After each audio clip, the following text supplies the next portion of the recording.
Hi, I'm Alex and this short video is about solar photovoltaics for small business. I'm going to give you an introduction to solar technology and how it could help your business reduce electricity costs and cut carbon emissions. People in the solar industry use a lot of jargon. So first things first, PV stands for photovoltaic. It literally means electricity from light. When we talk about solar panels, we call them solar modules, and they're made up from individual solar cells. In this module you can see there are 60 individual solar cells in the module. Some modules have 72 cells instead, and the very latest ones tend to have even more. Increasingly we're seeing modules with half-size cells to get better performance. There are lots of different types of solar cells. The most common ones are made from crystalline silicon. Now silicon's a very abundant element, and in fact sand is mostly silicon. So we aren't going to run out of silicon anytime soon. This particular module has what they call multicrystalline solar cells. There are some slightly more expensive ones which are called monocrystalline, but these days there isn't much difference between them in terms of their performance. Now this solar module can produce a couple of hundred watts when it's sunny, and quite a lot less when it's cloudy. To get more power from the system, you just add more solar modules, and this makes what we call a solar array. The electrical output from a solar module is DC, direct current. And before we can use this in our buildings, we have to convert it to AC, and that's done using an inverter. The modules in the array connect together, and the DC cables run to the inverter. The output from the inverter is mains voltage AC, and this connects to your building in the same way that other circuits are connected. Most commercial premises have distribution boards, or DBs. That's where your circuit breakers are located, and the output of the inverter usually connects to the electrical supply of the building via a new circuit breaker in one of these DBs. The other job that the inverter does is to synchronize the AC waveform of electricity it generates to the electricity grid. It also has to constantly check that the system voltage and frequency are within the allowed range so the system can operate safely.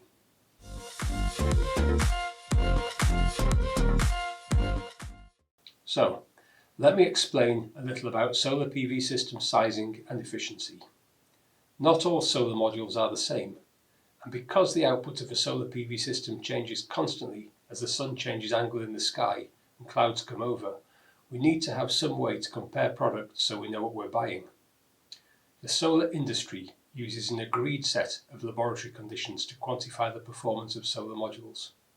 These are called standard test conditions, or STC for short. They're mentioned on every solar module datasheet, and the standard test conditions include the level of light, which is called the irradiance, the spectral composition of the light, in other words, the relative level of each component wavelength of light from infrared through to ultraviolet, and the temperature. All of these things have an effect on solar performance. Standard test conditions are equivalent to a clear, bright, sunny day, but because the conditions are so specific, they can't be replicated easily, and they rarely occur naturally. Solar modules are sold according to their electrical power, which is measured in watts peak, or WP. This tells us how much electrical power will be generated when the module is exposed to sunlight at standard test conditions. For a whole solar array with lots of modules, the capacity of the system would be measured in kilowatts peak, or kWp. It's only natural to want to know how efficient a technology is, and the efficiency of solar PV has been slowly but steadily increasing for many years. Nowadays a typical solar module will be about 17% efficient.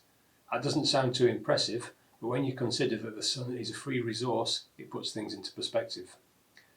What the efficiency really tells us is how big a solar PV module needs to be to produce a certain amount of power.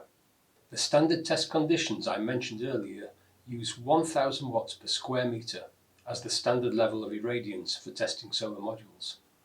So if a solar module has an area of 1 square metre and can generate 170 watts of power at STC, then it would be 17% efficient. The latest solar PV modules can be a little more efficient, but the price starts to climb up quite quickly. So if you're looking for value for money, you need to find the sweet spot. Luckily, solar PV installers take care of this and will normally stick to 1 or 2 tried and trusted brands.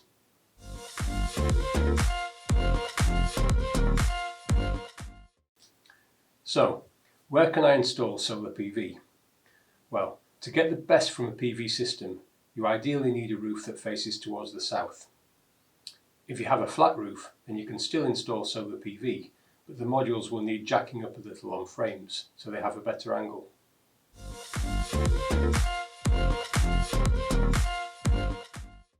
When it comes to angles, there are two angles that are important. First is the orientation with respect to south. Sometimes this is called the azimuth. Due south has an azimuth angle of 0, and for everyone in the northern hemisphere, this is the best orientation for a solar array. Due west is normally plus 90 degrees, and due east minus 90 degrees. But you need to be careful because some software applications actually do it the other way around. The other important angle is the slope. Sometimes we call this the pitch. If you're putting solar PV on a sloping roof, then the slope is pretty much fixed by the slope of the roof itself. But if you're putting the modules on frames on a flat roof, you have a bit more choice, and you can get frames that are set at various different angles. Imagine it's the winter time. The sun is quite low for most of the time. As long as it's not cloudy, you're actually best off with the solar modules jacked up quite steeply so the sun strikes them at a better angle. On the other hand, when it's summertime and the sun is quite high in the sky, you want the modules fairly flat. Obviously you could have a fancy system to adjust the angle, or even a setting that you change occasionally, but that flies in the face of the inherent simplicity of solar PV, and it brings a whole host of extra complications that are best avoided. So as you can imagine, there'll be an optimal pitch that gives the best overall energy generation. When it comes to working out the best angle for a system on a flat roof, you have to consider both the azimuth and the pitch of the array. If the pitch is quite steep, it's more important that the array is accurately aligned to south. On the other hand, if the modules are flat, north or south become irrelevant. In practice, you wouldn't want your modules completely flat, because they would build up a lot of dirt and residue from dust and rain. But systems with a shallow pitch are quite popular, because you can pack more modules into a given space. What we really care about is how much energy the system is going to generate over a given time, usually a whole year. We can use software to work this out for different azimuth and slope angles, but the results also vary depending on where in the world your system is located. That's because the sun rises higher as you get nearer the equator. For the northeast of England, you get a distribution like this. The chart shows that an orientation of south with a slope of 35 degrees gives the best results.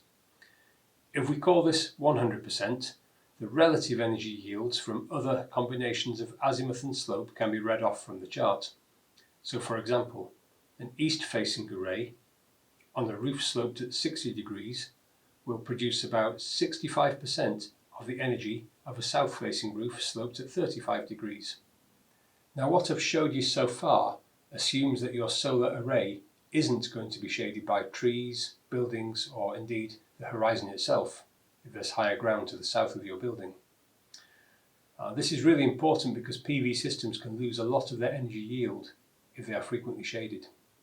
The extent of any shading varies over each day and over the course of the year, so we tend to use software tools to quantify and analyse what impacts the shading could have on the energy yield. This clip shows an example of how the shadow positions change across a day, and it's during one single day in July, and again during one single day in February. We can use sophisticated software tools to accurately determine how much impact shading is likely to have on your solar PV energy yield.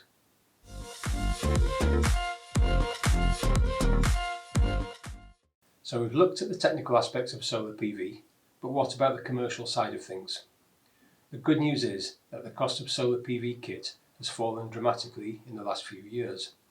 Unfortunately, the financial incentives to install solar PV have also fallen, and there's no longer any feed-in tariff. Instead, there's an incentive called the Smart Export Guarantee, which gives you a small payment for electricity that you export to the grid. The biggest benefit, however, comes from utilising the solar-generated electricity within your own building, because that reduces the amount of electricity you have to buy, and it also reduces your greenhouse gas emissions.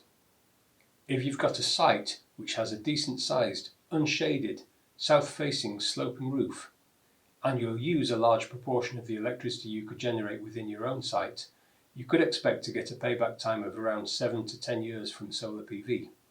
And that's not bad, because you can expect the system to work reliably for 25 years or so with minimal maintenance. I hope you found this useful. You can find more information about solar PV by downloading our fact sheet. Or if you're interested in other technologies, we have more videos available. Thanks for watching.